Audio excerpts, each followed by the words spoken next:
네, 안녕하십니까? 네, 반갑습니다.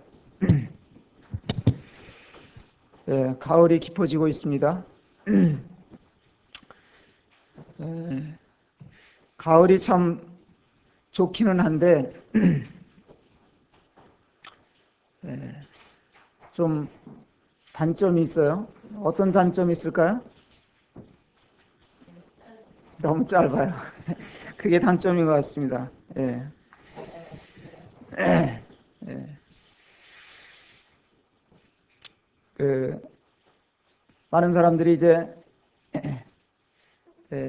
산에, 단풍들이 들기 시작하니까, 산으로들 이렇게 올라가는 것 같습니다.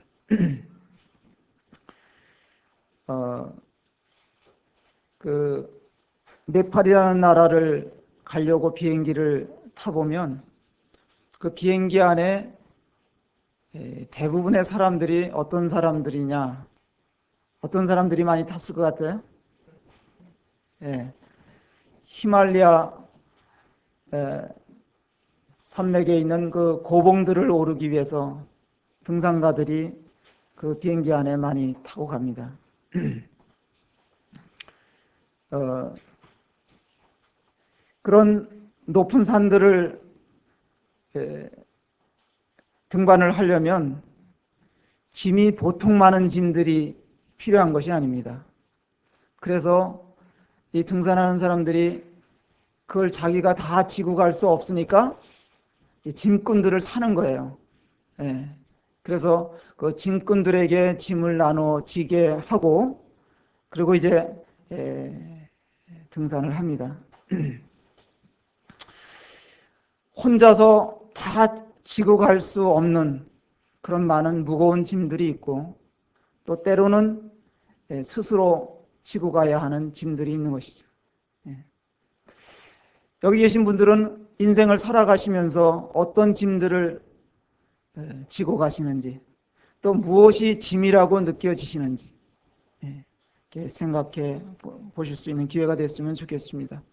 뭐 어떤 분들은 가족들을 부양해야 하는 이 무거운 짐을 지고 사는 분들이 있는가 하면 또 건강 때문에 원하지 않는 질병으로 인해서 무거운 짐으로 그것이 다가오고 또 어떤 책임감, 의무감 이런 것들이 짐으로 나타날 수도 있습니다. 그래서 오늘은 이런 짐에 대한 이야기를 말씀을 통해서 좀 나누고자 합니다. 갈라디아서 6장 말씀 보겠습니다.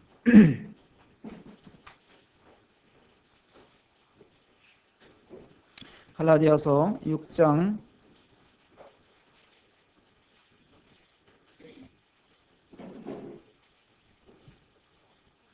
1절서부터 10절까지 같이 한번 서로 교독하면서 읽어보고 말씀을 올리도록 하겠습니다. 형제들아, 사람이 만일 무슨 범죄한 일이 드러나거든 신령한 너희는 온유한 심령으로 그러한 자를 바로잡고 내 자신을 돌아보아 너도 시험을 받을까 두려워하라.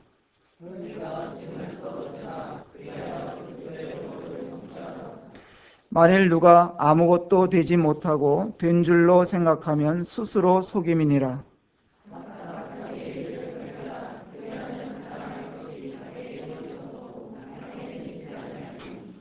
각각 자기의 짐을 질 것임이니라.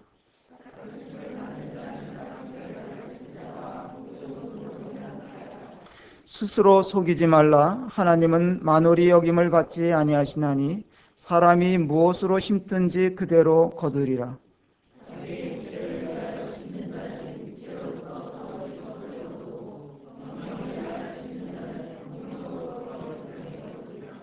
우리가 선을 행하되 낙심하지 말지니 피곤하지 아니하면 때가 이름에 거두리라.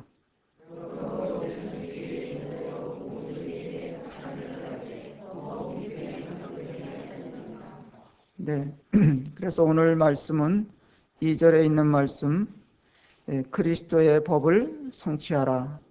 이런 제목으로 말씀을 드리고자 합니다. 바울은 이 갈라디아 성도들에게 은혜의 복음을 거절하고 율법으로 돌아가는 그런 어리석음을 더 이상 행하지 말라, 이렇게 경계시키고 있습니다. 우리가 사는 세상도 다르지가 않는데 항상 속이는 자가 있고 또 모방하고 가짜를 양산하는 그런 세력들이 세상에는 언제나 존재해 있었습니다. 이 복음 역시도 다른 복음을 전하는 이러한 세력들이 있다는 것을 지난 시간들에 말씀을 드렸습니다. 그래서 복음은 유일한 복음이다. 또 구원자는 단 한 분이신 예수 그리스도만이 유일한 길이시고 진리시다. 그런 말씀을 우리가 상고해 보았습니다. 이것을 일컬어서 세상의 무사람들은 이 기독교는 지독한 독선이 아니냐, 그렇게 말하는 사람들도 있습니다. 어떻게 기독교 안에만 예수 그리스도만 길이냐, 구원의 길은 다양하게 있는 거 아니냐, 우리 종교에도 있다, 이렇게 사람들은 주장을 하는 것입니다. 그러나 그렇지가 않습니다. 정말 중요한 것은 하나인 것입니다. 태양이 둘일 수가 없습니다. 또 미국 사람들의 태양이 따로 있고 한국 사람들의 태양이 따로 있는 것이 아니죠.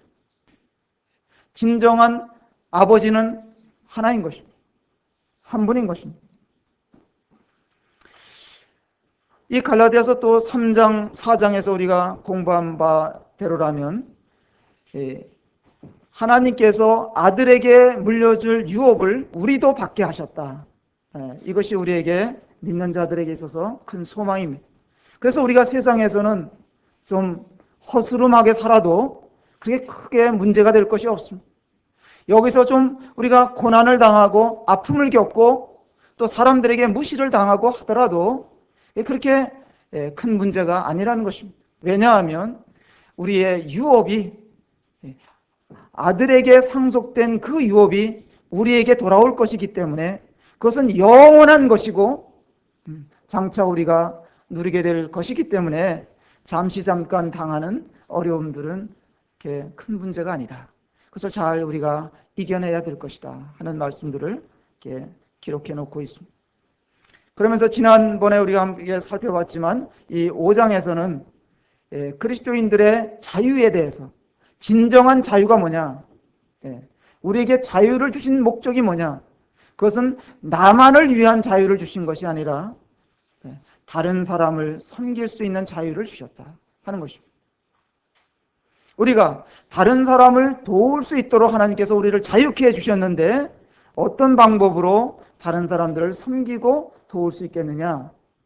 그것은 첫 번째로 서로 짐을 나누어지는 것이다 하고 여기서 말씀하고 있는 것이다. 또 다른 사람의 생활을 돕는 일을 통해서, 그것이 비록 다양할 수 있고 또 간단할 수도 있고 그렇지만은 누군가를 우리가 돕는 그런 삶을 살 때 그것은 우리에게 주신 자유를 활용하는 것이다 하는 것을 배울 수가 있습니다. 그래서 여기 그리스도의 법을 성취하라. 이것이 바로 다른 사람들을 섬기고 돕고 우리가 종노릇하면서 사는 것이, 둘로스의 삶을 사는 것이 바로 그리스도의 법을 성취하는 것이다 하는 것을 배울 수가 있는 것입니다. 그래서 이 6장에서는 사랑으로 종노릇하는 이유가 주님이 세우신 법이 바로 사랑의 법이기 때문에 그렇다는 것입니다. 사랑의 계명 때문에 우리가 도와주고 나누어주고 섬겨주고 고난을 받고 박해를 당해도 그것을 무릅쓰고 그렇게 하는 것입니다. 그래서 6장 1절에 보면 여기에 첫 번째로 바로 잡아야 할 것에 대해서 말씀하고 있습니다. 무엇을 바로 잡아야 되느냐?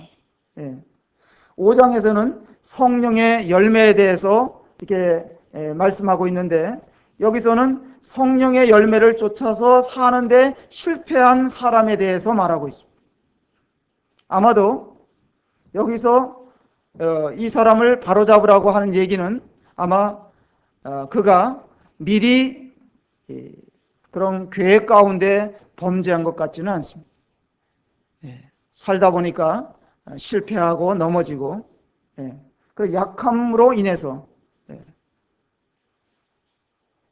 실수에 의한 잘못이 나타나게 될 때, 그래서 그런 것이 첫 번째 여기 보면 드러나거든, 그런 말씀하고 있습니다. 드러나거든. 두 번째로 드러나거든 바로 잡아라. 이 뼈가 탈골이 됐을 때 힘을 쓸 수가 없잖아요. 팔이 빠지면 이 힘을 쓸 수가 없어요. 그랬을 때 이것을 바로 잡아주는 거예요. 맞추는 거예요. 어떻게 해야 되느냐? 바로 잡아야 되는데, 드러나거든 첫 번째, 그다음 두 번째 바로 잡아라, 세 번째 어떠한 마음으로? 온유한 마음으로. 온유함으로 그렇게 하라. 온유한 심령으로. 어떤 형제가 부지 중에 저지른 과오나 실수의 범죄를 범하고 나서 마음에 뉘우치고 있다면 그가 회복받을 수 있도록 도와줘야 된다. 그러면서 그 다음 구절에 보면 내 자신을 돌아보라 하는 말씀도 있습니다. 너도 조심하라. 왜냐하면 우리는 완전한 자들이 아니기 때문에 때로는 나는 실수하지 않을 것처럼 말하고 행동하기도 합니다만은, 그러나 여기서 조심하라고 권면하고 있는 것입니다. 남의 허물을 또 비판하고 남의 단점을 흉보던 사람이 어느 날 자기도 똑같이 그런 일을 하는 것을 왕왕 볼 수가 있는 것입니다.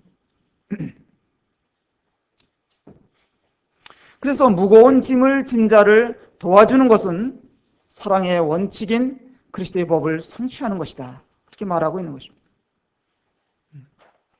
우리는 다른 성도가 혹 넘어지면 자기와 비교하면서 나는 저런 자보다 낫다, 이렇게 여길 수도 있다는 것입니다.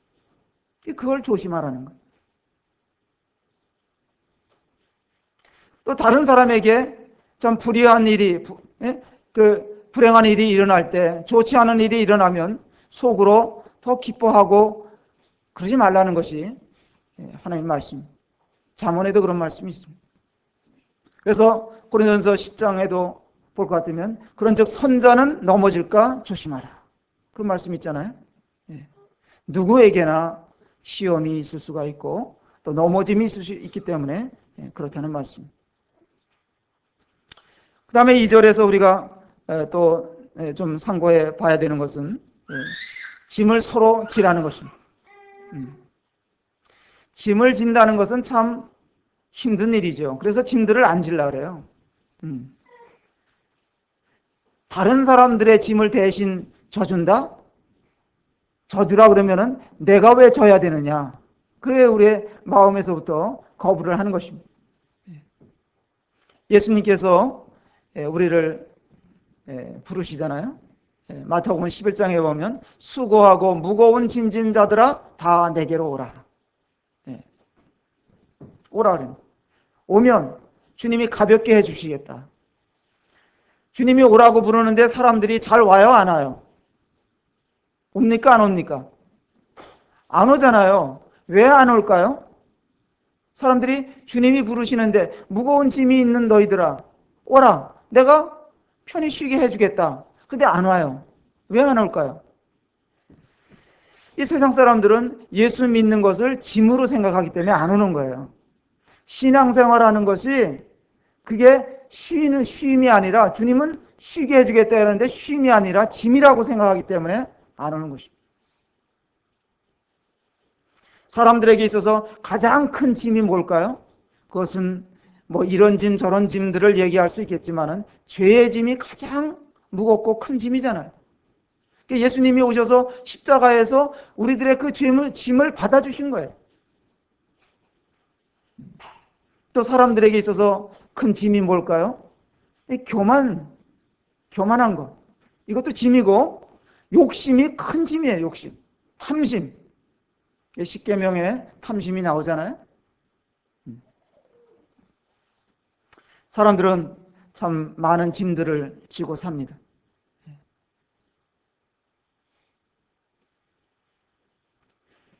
시편 127편에도 보면 너희가 일찍 일어나며 늦게 누우며 수고의 떡을 먹음이 헛되도다 하는 말씀이 있어요. 요즘에 사람들 사는 거 보면 뭐 다니엘서 12장에도 나오는 말씀이기도 하지만은 세상이 마지막 때가 되면 사람들이 빨리 왕래한다. 지식이 더한다. 그건 무슨 얘기냐면 사람들이 피곤하게 산다는 거예요. 뭐 그냥 천천히 살아서는 지금 살아갈 수 없다고 생각을 하는 거예요. 뭐든지 빨리빨리 해. 뭐든지 느리면은 속 터지는 거예요. 이 뭐 인터넷을 하더라도 조금만 느려도 사람들이 답답해 하는 거예요. 뭐 일을 하는 데 있어서 느리면 느리다고 생각되면 그 경쟁력에서 떨어진다고 생각하는 거예요. 일을 밤낮 하는 거예요. 투잡스로 일을 하는 거예요. 낮에는 이런 일을 하고 그거 부족하니까 밤에도 또 무슨 일을 잡아서 하는데 그 다음날 되면 피곤하고 푸석푸석한 얼굴로 사는 거예요. 그러다 보니까 사람들이 뭐가 많아집니까? 현대인들이 가장 많아지는 게 뭐예요? 스트레스가 참 많아지는 거예요. 언제부터 스트레스를 받느냐? 어린이집 갈 때부터 스트레스 받는 거예요. 유치원 가고 어떤 애들은 안 가겠다고 그냥 울고불고 그러는 거예요. 학교 다니고 공부하는 것도 스트레스요. 일하는 것도 스트레스요. 어떤 사람은 연애하는 것도 스트레스라 그러더라고요. 연애하는 거. 다 스트레스. 그래서 우리 한국 사람들이 세계 1위 하는 게 많아요. 통계를 보니까 세계 1위가 여러 가지가 있어요.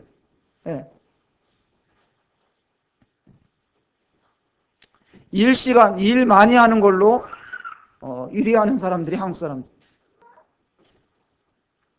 또 개인적으로 이 부채가 많기로 또 세계의 톱이에요. 우리나라 은행권에서 대출 안 받아서 사는 사람들이 별로 없어요. 또 1위 하는 게 뭐 있을까요? 교통사고 1위 달리는 거야. 뭐든지 서두르다 보니까 옛날에는 가마솥 문화였잖아요. 밥을 해도 가마솥에서 오랜 시간 뜸을 들여서 하니까 밥맛이 얼마나 좋아요. 요즘에는 그렇게 해서는 안 돼. 냄비 문화야. 빨리빨리 끓어야 돼. 그러다 보니까 또 자살률 1위라 그러죠. 뭐 음주, 흡연 이게 다 우리가 1위를 달리고 있다는 거예요. 또 뭐가 있다네? 성형수술에 또 1위라 그래. 성형수술에. 그리고 가장 가슴 아픈 1위가 뭔지 아세요? 40대의 질병 사망률 1위예요. 이게 다 어디에서 비롯되느냐? 스트레스에서 오는 원인이다. 그러니까 이런 무거운 짐들을 다 지고 사는 거예요. 뿐만 아니라 자연재해로 인해서 사람들이 짐을 지게 되고 말이죠. 우리나라도 이 태풍이 와가지고 말이죠.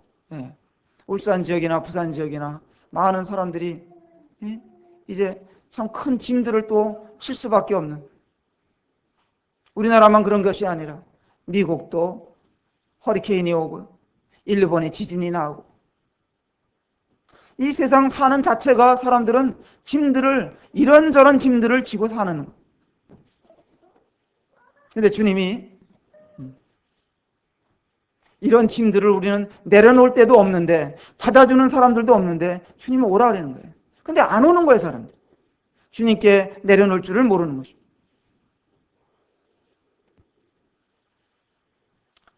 주님이 오기만 하면 쉬게 해주겠다고 말씀하셨는데요. 쉼이라는 것을 한자로 표현하면은 휴식이라 그러죠. 휴자를 이렇게 한문을 적어 보니까 사람 인변의 나무 목자예요. 예? 십자가에 기대는 것이 진정한 쉼인데 사람들은 예수님께로 오기를 원치를 않아요.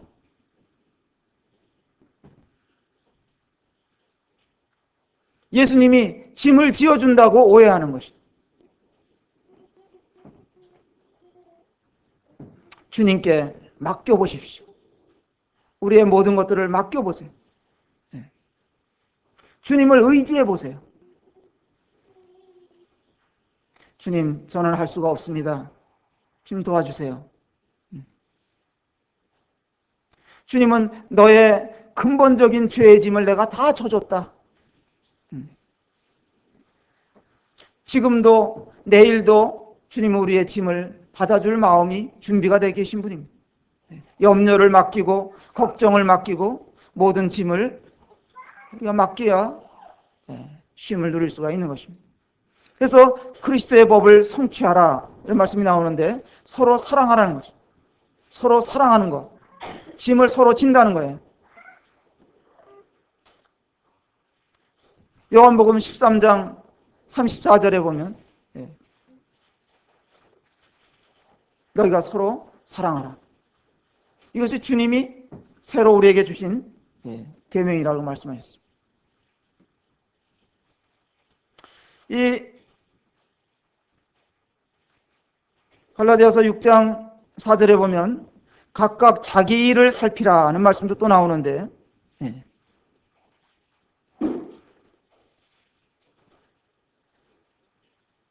우리는 참 잘못 실수하는 것 중에 하나가 내가 아주 잘났다고 생각하는 거예요. 되지도 못하고 된 자로 착각하고 우월의식을 가지고 착각하며 살 수가 있다는 것입니다. 그래서 다른 사람과 비교하지 말고 말씀에다가 나를 비교하고 또 주님의 그 본되신 삶에다 우리 자신을 비교해야 되는데 우리는 자꾸 다른 사람과 비교하는 경향이 있어요. 그러다 보니까 우쭐해지는 거예요.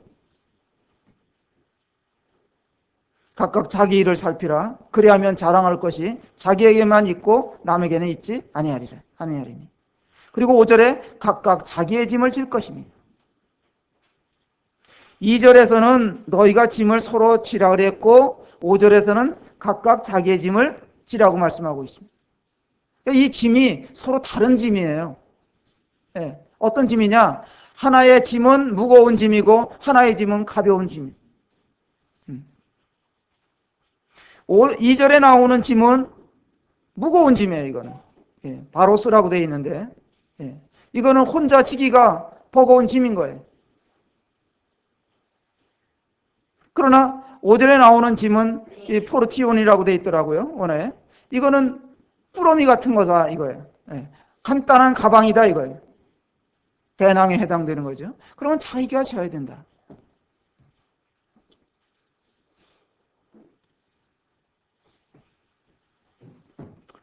또 6절 말씀에 보면 가르침을 받는 자는 말씀을 가르치는 자와 모든 좋은 것을 함께하라. 나누는 것. 1절에서는 실족한 자를 회복시키는 것이고 2절에서는 다른 사람의 짐을 서로 나누어 지는 것이고 5절에서는 또 자기의 짐을 지는 것이고 6절에서는 또 다른 사람들을 섬기며 나누는 것이다. 이런 가르침을 주고 있습니다. 그 다음에 7절과 8절에 보면 각각의 삶을 이렇게 볼 때 심는 대로 거둔다. 범사에 적용되는 원리지 않습니까? 농사도 그래요. 농사에 적용되죠. 무나 배추를 심으면 적게 심으면 적게 거두는 것이고 고린도 후서죠. 후서 9장에 보면 적게 심으면 적게 거두는 것이고 많이 심으면 많이 거두는 것이다. 심는 대로 그대로 거둔다는 것입니다. 무엇을 심어야 될까? 우리 삶은 계속 지금 심는 것이에요.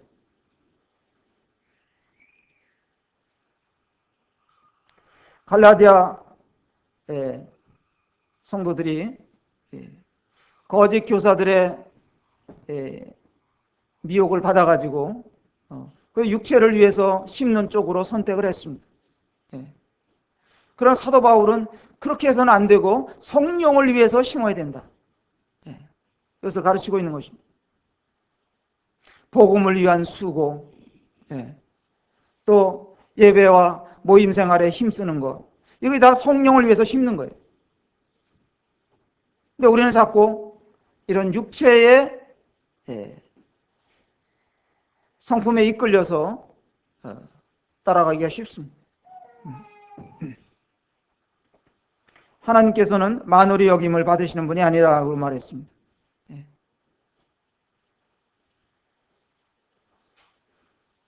하나님을 어떤 사람들은 깔보고 비웃고 코웃음 칠 수가 있습니다.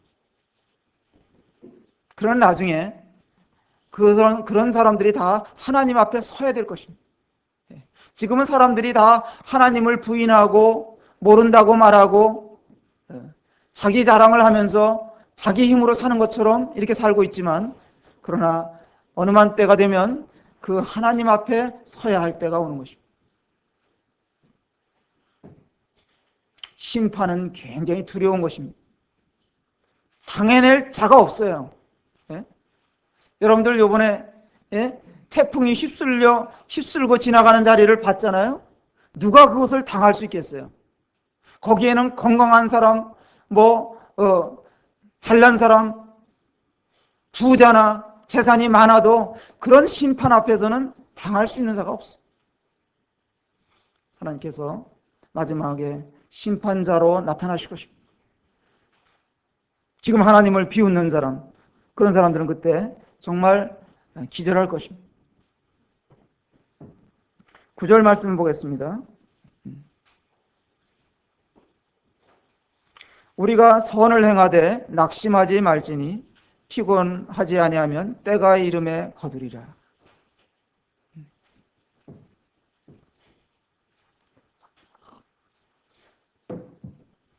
착한 일을 위해서 수고와 애씀이 때로는 결과가 보이지 않아가지고 낙심할 수도 있어요. 나는 계속 선한 일을 섬겨주고 또 베풀고 이렇게 해도 뭐가 돌아오는 것 같지가 않아요. 그래서 낙심할 수가 있습니다.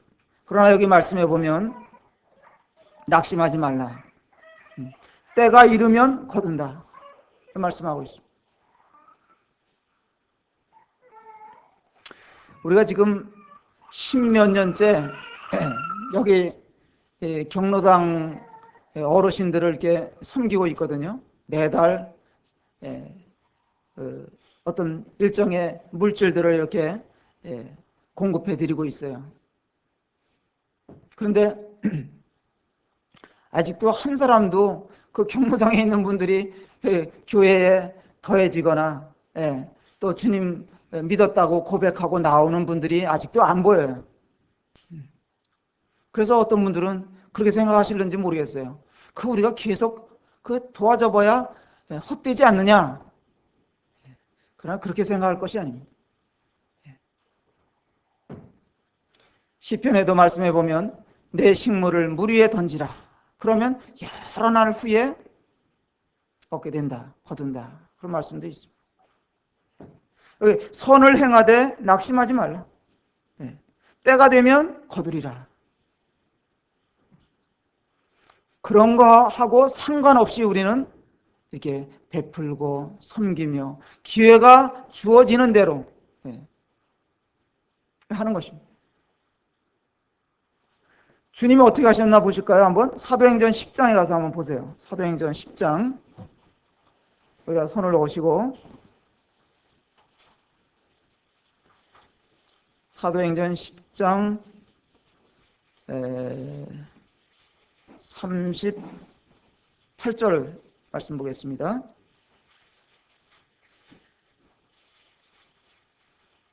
(38절에) 보면 하나님이 나사렛 예수에게 성령과 능력을 기름 붓듯 하셨음에 저가 두루 다니시며 착한 일을 행하시고 마귀에게 눌린 모든 자를 고치셨으니 이는 하나님이 함께 하셨습니다.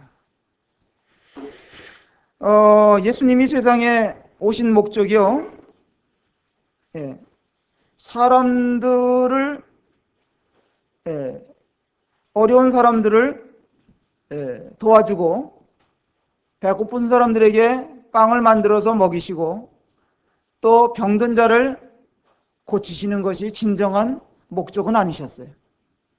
그러나 주님은 세상에 오셔서 수많은 사람들을 상대하실 때 그들의 어려움을 보고 결코 넘어가신 적이 없어요. 계속해서 다니시면서 병자들을 고쳐주시고 배고플 때 먹을 것들을 해결해 주시고 이런 일들을 끊임없이 착한 일을 하셨어요. 그리고 십자가에서 죽으시기 전에 기도하실 때에 어떤 기도를 하셨냐면 아버지 하나님께, 아버님, 내가 세상에 와가지고 이러이러한 사람들을 치료해주고 고쳐주고 도와주고 먹을 것을 해결해주고 그랬다는 말씀을 한마디도 안 하셨어요. 다만 내가 세상에 온 목적은 아버지의 뜻을 행하러 왔나이다. 십자가 위에서 고난의 잔을 마셔야 되는데 그것도 아버지의 뜻이라면 제가 마시겠습니다. 그런 태도를 취하셨어요. 우리는요, 전 그렇게 생각합니다. 세상에 나올 때 우리는 맨손으로 나왔잖아요. 옷 한 벌 걸치지 않고 우리가 세상에 나왔잖아요. 근데 다른 사람들에게 좀 나눈다고 베푼다고 해서 그게 자랑거리가 될 수가 없어요. 우리는 당연히 그렇게 하도록, 주님이 나에게 뭘 좀 지켜주셨다면 그건 다른 사람들과 나누라고 지켜주신 거예요.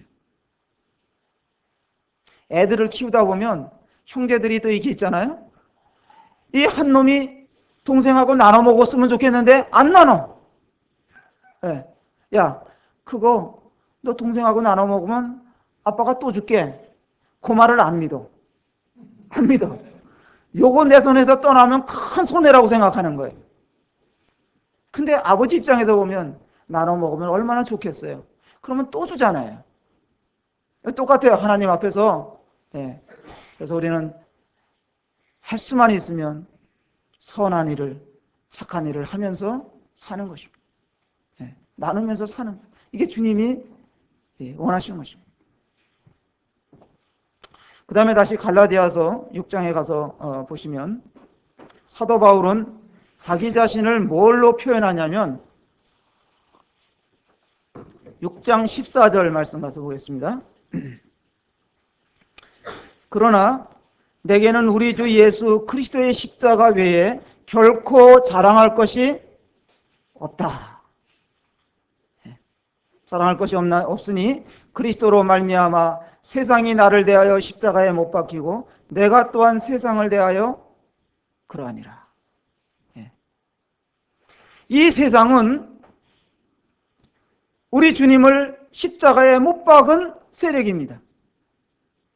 복음을 거절하고 주 예수 그리스도를 대적하고 무엇이든지 보이는 것을 더 중시하고 그것을 추구하는 세상입니다. 그래서 그것을 일컬어서 12절에 뭐라 그랬냐면 무릇 육체의 모양을 내려 하는 자들이라고 이렇게 표현을 했습니다. 무릇 육체의 모양을 내려 하는 자들이 억지로 너희로 할례받게 함은 저희가 그리스도의 십자가를 인하여 핍박을 면하려 할 함뿐이라. 세상은 육체의 모양을 중시합니다. 외모를 중시하고요. 명성을 더 그들이 중요하게 생각하고 인기와 유행을 따라서 세상은 움직여갑니다. 지난 전도 집회 때 첫날 낮에 우리가 이제 의료봉사 활동을 했는데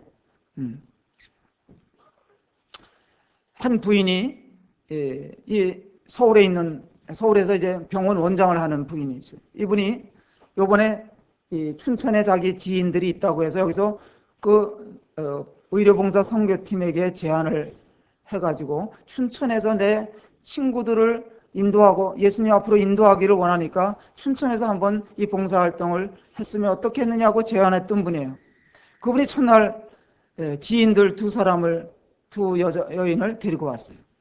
와서 이제 2시부터 우리가 시작을 했는데 그래서 의료 봉사활동을 하면서 또 개인교제도 하고 그러는데 두 여인이 따라왔는데 한 분은 여기 춘천지검의 현직 판사 부인이고 또 한 여인은 전직 판사 부인이에요.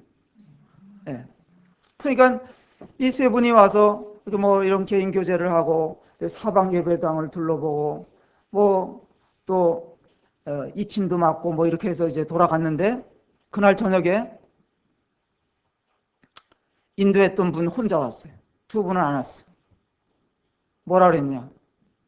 인도한 분에게 어떻게 해서 그런 교회를 우리 레벨에도 안 맞는 교회를 나가십니까? 그러더라는 거예요.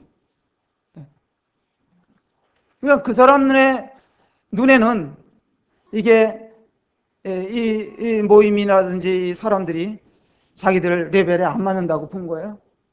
초라하게 본 거예요.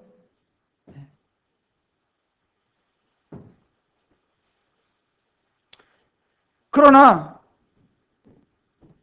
우리는 이 세상 사람들의 그런 가치 기준과 우리는 다르다는 것입니다.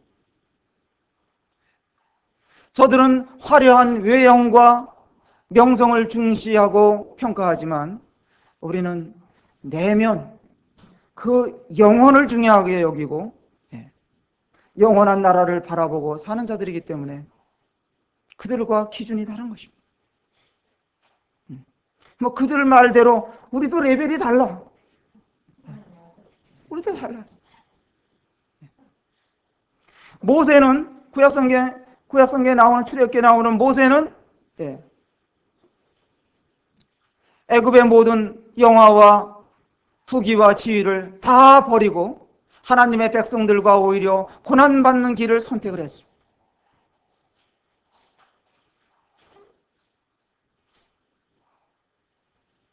히브리서에 나오는 말씀으로 인용이 되어 있는데 한번 보실까요? 잠깐만. 히브리서 11장에 가서 보겠습니다. 히브리서 11장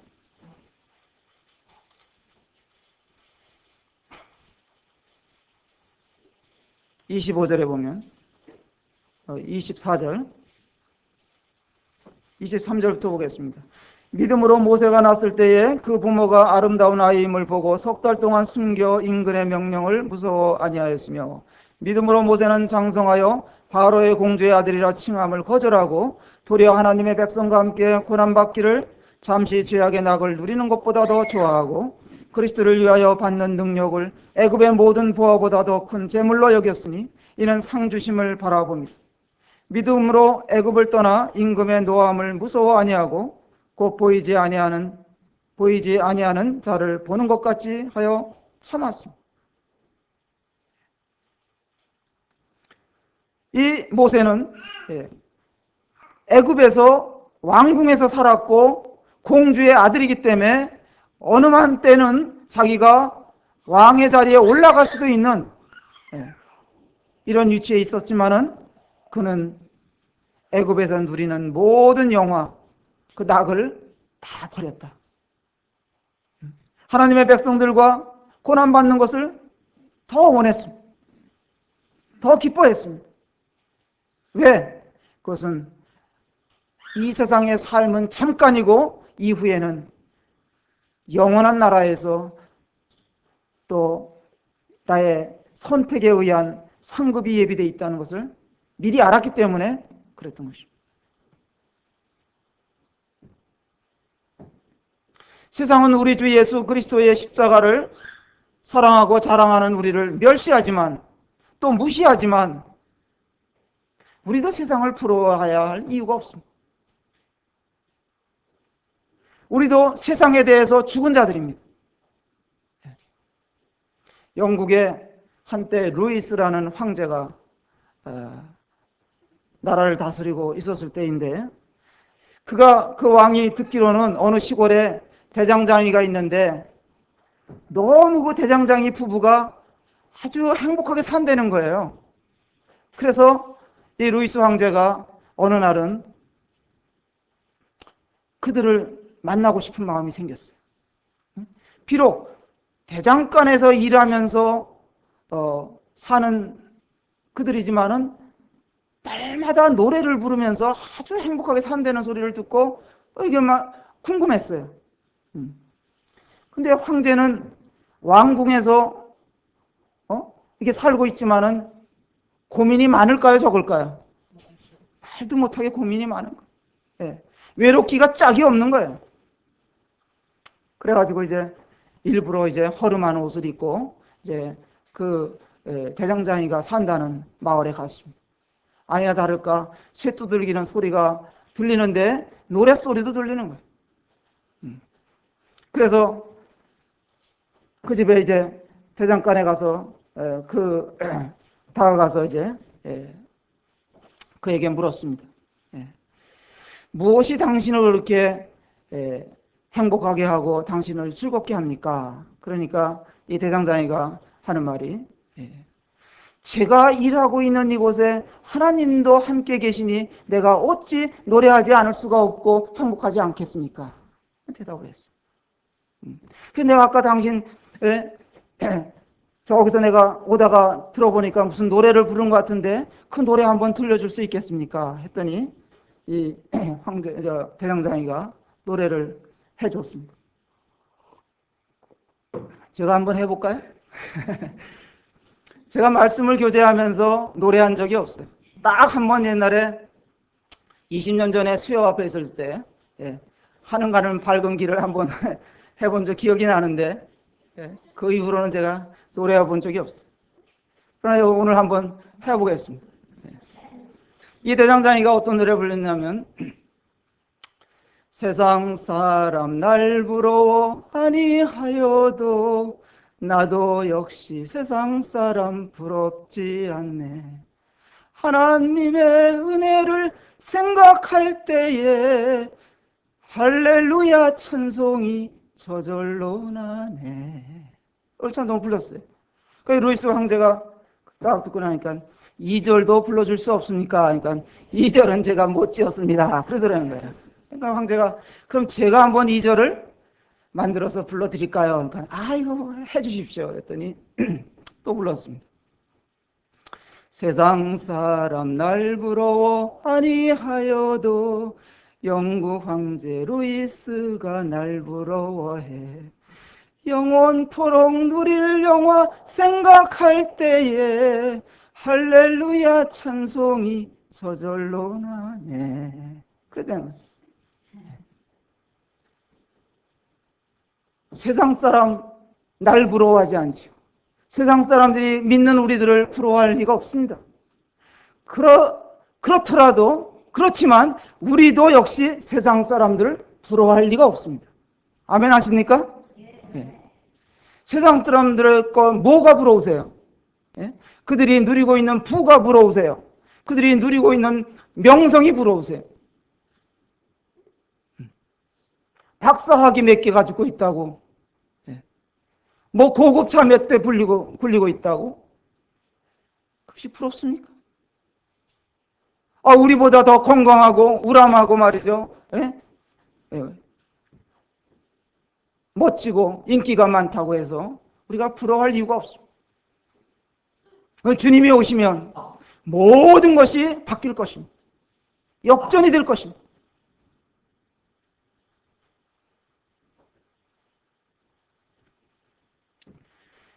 저는 제가 부러워하는 대상이 있습니다. 또 우리가 부러워해야 할 대상은 어떤 자들이냐? 이 대장장이 같이 비록 한 곳에서 그저 작은 일을 하고 있다 할지라도 늘 주님을 생각하면서 주님이 함께 하신다고 그것을 믿으면서 기뻐하고 굳게 서서 어떤 압박이나 유혹에도 불구하고 믿음으로 살아가는 분들이 부러운 것입니다. 오늘날 여기 이 자리에까지 그동안 숱한 많은 역경이 있었다 할지라도 믿음을 가지고 살아오신 그런 분들이 부러운 것입니다. 비록 형편이 넉넉지 못하고 그렇다 하더라도 최선을 다해서 무사람들을 섬겨주시는 그런 성도님들이 귀한 것입니다. 귀해 보이는 것입니다. 가족들이 반대하고 주변 사람들이 뭐 손가락질을 하고 뭐 별별 그런 참 일들을 다 겪는다 할지라도 그럼에도 불구하고 늘 기쁨을 잃지 않고 모임 생활을 열심히 하면서 예배를 드리면서 성도들과 교제하면서 함께 주님을 섬기는 이런 분들이야말로 우리의 자랑인 것입니다. 무거운 짐은 누구에게나 있는 것입니다.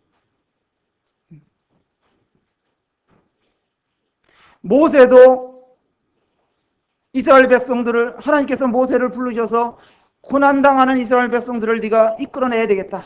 모세를 보내셨어요. 그래서 백성들 앞에 가서 맨 처음에는 하나님께 아이고 제가 어떻게 그런 일을 감당하겠습니까? 거절을 했지만은 하나님께서 가라. 갔습니다. 바로왕 앞에 가서 섰습니다. 결과적으로 하나님께서 바로왕을 또 애굽 사람들을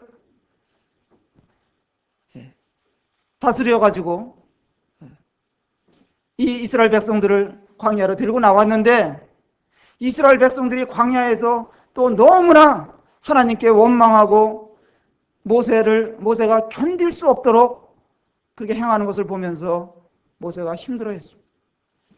어떻게 하나님 이 백성들을 저에게 짐을 지어 주셔가지고 제가 이렇게 힘들게 하십니까? 저를 차라리 데려가십시오.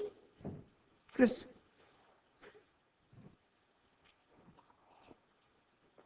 그러니까 그런 모세도 그런 짐을 졌지만 하나님이 다 안다. 하나님 모세를 도우셨습니다.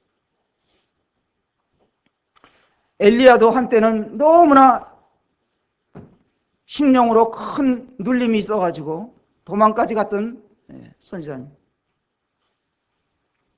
독수리가 날개가 너무 무거워서 지으신 하나님께 한마디 했대요.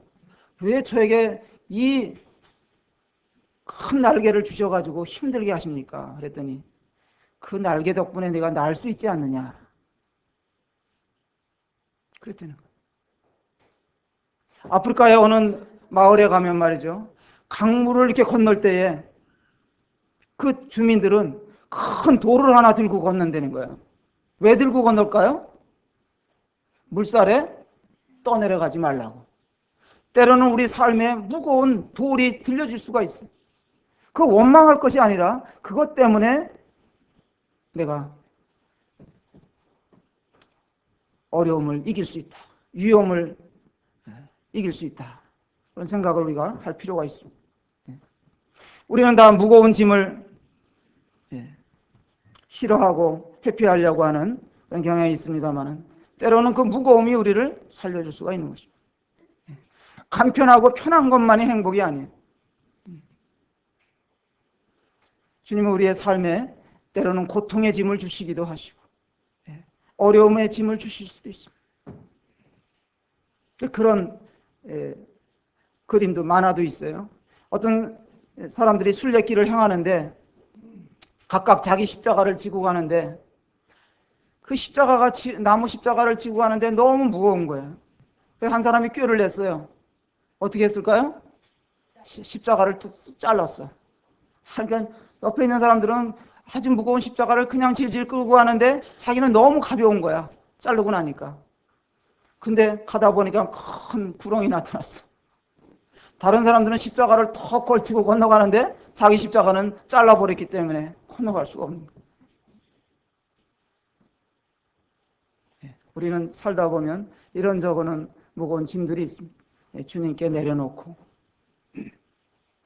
제가 오늘 아침에요 우리 집사람하고 아침을 먹으면서 제가 우리 사람에게 질문을 했어요. 어떤 질문을 했냐면, 당신은 모유가 더 좋다고 생각합니까? 우유가 더 좋다고 생각합니까? 어린아이에게 있어서. 성도님들은 뭐가 더 좋다고 생각하십니까? 저희 사람도 모유라고 그러더라고요. 그래서 왜 모유가 좋으냐고 물었어요. 그냥 좋은 거지 뭐 그래요. 모유가 더 좋은 거래요. 그래서 제가 모유를 먹고 자란 애들은 좀 유순한 것 같고, 우유 먹고 자란 애들은 잘 들이받는 것 같다. 근데 이제 저같이 이런 사역을 하던 어느 형제가, 서울에 있는 어느 형제가, 경기도에 있는 형제가, 교회가 너무 이제 크게 잘 된 거예요. 성도들도 많아지고, 또 그 형제가 이렇게 사역을 다른 사람들이 성공적으로 하는 것 같으니까 어떻게 이렇게 성공할 수 있느냐고 막 물으러 오는 사람들도 있고, 뭐 벤치마킹 하는 사람들도 있고, 그 교회에서 뭐를 가르치고 뭐를 가르치는 거 이런 것들을 배우러 오는 사람들이 많은 거예요. 그러다가 언제 소식을 들으니까 이 형제가 스트레스를 너무 많이 받아가지고 사역을 다 내려놓고 어디로 갔다는 거예요. 사역을 하다 보니까 이렇게 어렵겠구나. 어려운 일이 생기는구나. 참 이게 겉으로는 안 나타나지만 무거운 짐들이 많이 있는 거예요. 얼마나 힘들었으면 저랬을까. 그리고 또 몇몇 10여 가정이 떠났다는 거예요.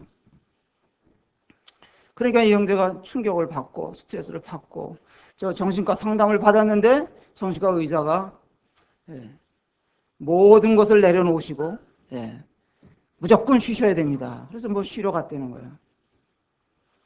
얼마 전에 이야기를 들었는데 그 형제가 그렇게 됐는데 결정적인 것은 아마 결정적인 그런 내 모습을 내려놓게 된 것은 누군가가 그 형제를 들이받았다는 거예요. 그래서 제가 모유 생각을 한 거예요. 우유하고. 이게 자꾸 이제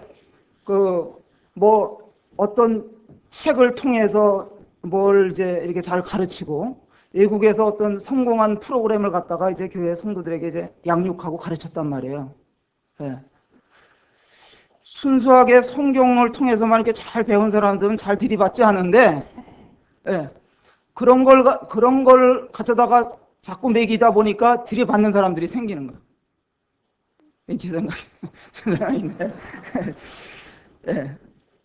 그러니까 이런 사역하는 사람들도 많은 짐들을 지고 사는 거고, 또 배우는 사람들 입장에서도 스트레스 받는 경우도 있고 다양할 수 있습니다. 그러나 우리의 해결 방법은 주님이시잖아요.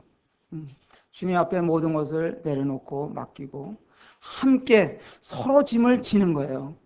너만 다 해야 된다, 그게 없는 거예요. 다 밀어버리면 안 되는 거예요. 함께 하는 거예요. 교회라는 것은 주님의 몸이고, 몸은 여러 지체가 있는 거예요. 오른손이 좀 힘이 빠지고 다치면 왼손이 커버를 해주는 거예요. 이번에 리오 올림픽에 보니까 이 팔을 못 쓰는 분이 탁구를 치더라고요. 탁구 선수로 나갔어요. 어떻게 쳐요? 팔이 없는 사람이 탁구공을? 공을 발로 집어가지고 입에다 라켓을 물고 탁구를 쳐서 상대방을 제압하는 것을 봤어요. 그러니까 우리 몸은 때로는 기능을 상실한 지체가 생길 수가 있어요. 그럴 때 온전한 지체가 그걸 대신하는 거예요. 그 역할을 할 수가 없는데도 불구하고 그렇게 하는 것입니다. 왜? 몸을 위해서. 그래서 우리는 여러 다양한 형제자매님들이 함께 모여서 주님을 섬기고 있잖아요. 그래서 오늘 말씀처럼 너희가 짐을 서로 지라, 그리하면 그리스도의 법을 성취하라. 우리가 그리스도의 법을 성취하는 것은 예수님이 세우신 예수 그리스도께서 오셔서 새롭게 법을 세워주셨는데 그게 사랑의 계명이에요. 새 계명을 주셨는데 서로 사랑하라는 거예요. 우리가 어떤 방법으로 사랑할 수 있는지를 생각하고 이것을 날마다 작은 것이라도 실천해야 맺게 되는 거예요. 이게 머리로만 알고 잔뜩 머리에만 담아놓고 있는 사람은 아무 그것이 능력으로 나타날 수가 없어요. 작은 것이라도 실천하는 분들. 그래서 실천하기 위해서는 제가 가만히 생각해보니까 어떻게 하면 실천할 수 있느냐? 관찰을 해야 돼요. 살펴야 돼요. 두루두루 살펴야 돼요. 누가 뭐가 필요한지, 누가 기도해 줄 성도가 누군지, 최근에 우리 모임에 오신 분들이 어떤 분이 있는지, 그분이 어떤 어려움을 당하고 있는지 우리가 다 같이 살펴야 되는 거예요. 그럴 때 우리가 짐을 나눠줄 수 있는 것을 찾아낼 수가 있어요. 그래서 작은 부분이라도 내가 거들면 그 당사자는 굉장히 가벼워지는 거고, 아마 여기 군인 형제들도 있고 군대 갔다 오신 분들도 있는데 군인들이 완전 무장하고 구보도 하고 말이죠. 그렇게 하잖아요. 그러면은 중간에 너무 힘들어서 쓰러지는 분들이 있을 때 그런 군인들을 옆에 사람이 짐을 나눠 가지고 같이 가잖아요. 이것을 우리가 이렇게 적용할 수가 있는 거예요. 근데 기쁜 마음으로 짐을 나눠주면은 그게 짐이에요, 아니에요? 짐이 안 되는 거예요. 요즘에 이렇게 걸다 보면 어떤 머스마들이 여자애하고 이게 데이트하면서 여자 핸드백을 딱 미고 가. 이제 짐 들어준다 이거지. 그건 짐이 아니라 지가 좋아서 써주는 거야. 정말 무거운 짐을 서로 나누어지는 것은 참 중요한 일입니다. 그래서 사랑하는 마음이 있을 때는 짐으로 다가오질 않는 거예요. 기꺼이 져주는 거예요, 내가.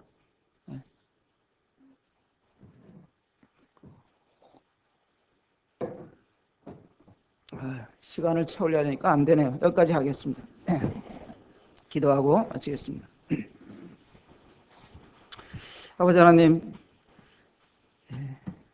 저희는 죄의 무거운 짐을 지고 허덕이며 이 짐을 지고 영원히 멸망의 구렁텅이로 들어가는 줄도 모르고 수고와 슬픔 속에서 살던 인생들이었는데 어느 날 불현듯 우리 주 예수 그리스도께서 세상에 오셔서 우리의 모든 짐을 십자가에서 다 져주셨다는 이 복음을 듣고 저희들이 변화될 수 있게 허락해 주셔서 감사를 드립니다. 아버지 하나님, 이제는 우리 삶 중에 일어나는 여러 가지 어려운 짐들을 때로는 질 수가 있는데 이것마저도 주님은 서로 나누어 지라고 말씀해 주셨사옵나이다.